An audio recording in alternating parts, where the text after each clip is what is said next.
When you're sourcing from China, have you ever asked yourself a question that where are the products from? Statistically, most products exported from China are from 5 major provinces, and there are numerous manufacturing clusters in those 5 provinces. If you have imported from China before, I believe that there is a huge chance that your products are from one of those 5 provinces. To know the manufacturing clusters, it can somehow help you to filter the suppliers and save some cost. The 5 provinces are Guangdong province in the south, and Zhejiang province, Jiangsu province, and Fujian province in the southeast, and Shandong province in the northeast. From this map, you can see that they all have great advantages on their locations, and they also enjoy many favorable policies in manufacturing and exporting. Many of products are manufactured in those 5 provinces, and some cities have their own advantage on specific products as well. I have marked some manufacturing cities on Google Map. Here we will mainly focus on Zhejiang province and Guangdong province.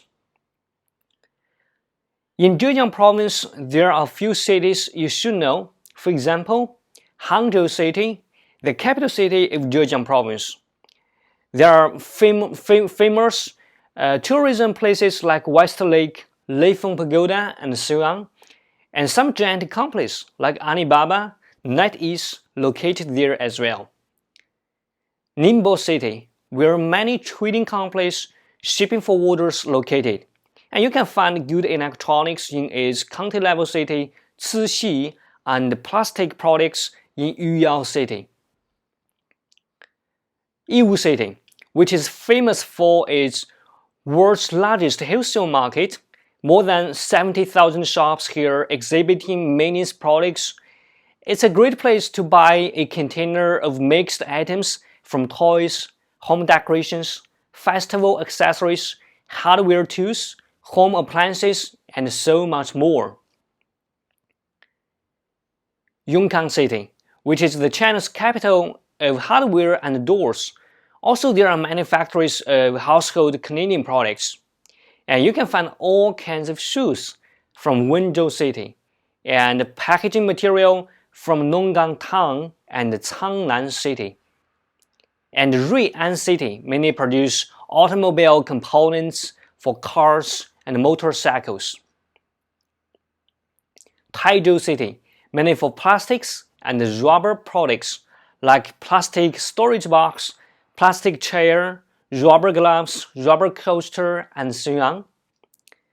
And fabrics, textiles from Keqiao, Shaoxing City, socks from Zhuji City, and umbrellas from Shangyu City.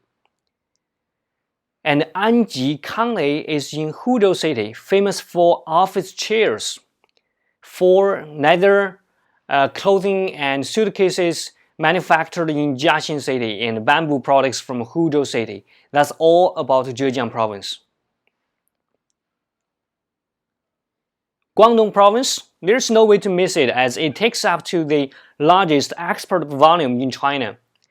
Its capital city, Guangzhou City, is the 3rd largest Chinese city and the largest city in south-central China. And it is the most comprehensive industrial manufacturing in South China. Products like clothing, leather bags, jeans, shoes, watches, and clocks are easy to be sourced from Guangzhou. Shenzhen City is regarded as China's capital of electronics products.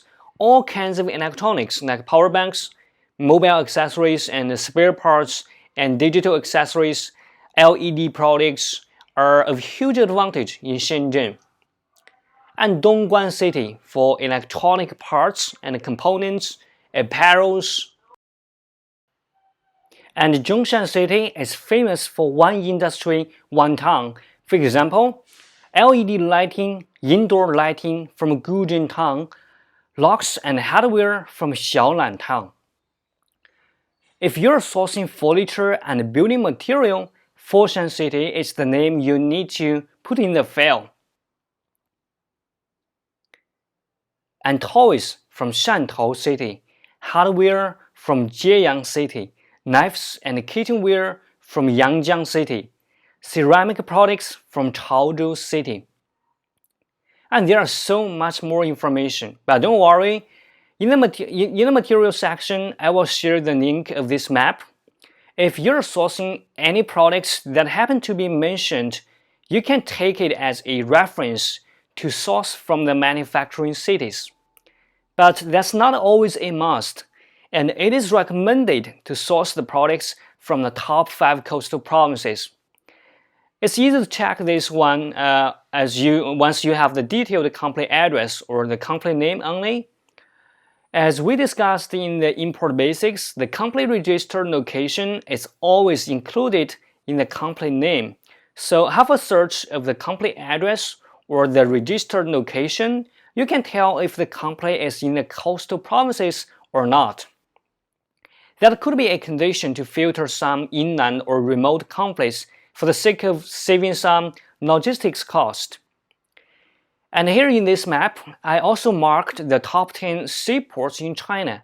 For example, Guangzhou and Shenzhen Port in Guangdong Province, Xiamen Port in Fujian Province, Ningbo Port and Shanghai Port serving Zhejiang Province, and Lianyungang Port in Jiangsu Province, and Qingdao Port in Shandong Province. Up in the north, there are Tianjin Port, Yingkou Port, and Dalian Port. Knowing the names of the port may help you nothing, but at least you can plan the port of shipping. You will lose a lot of money if you buy products from Zhejiang Province, but ship them from Guangzhou or Shenzhen Port. At last, if you're planning to visit factories in China, you need to know the major international airports. At the same time, I will share you one simple trick to save your traveling cost. Here are 6 major international airports. If the factories are in the north, Beijing Capital Airport is your choice. Shanghai Pudong Airport and Hangzhou Xiaoshan Airport could be the best choices if you are visiting the east part of China. And in the South China, you can fly to Guangzhou Baiyun Airport and Shenzhen Bao'an Airport, or Hong Kong Airport. It is also scheduled with many international airlines. And here is a simple tip to save you some traveling cost. If you're going to visit a couple factories, list and mark their locations like what I did here on Google Map.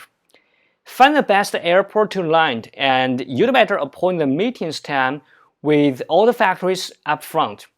I know this sounds so easy and meaningless, but many clients just don't have a clue where they should go when they're in China. With this simple preparation, it will save you a lot of time and money. So that's all about this video, and there are a lot of information to think about and to memorize. Thanks for watching, and I hope you find it helpful.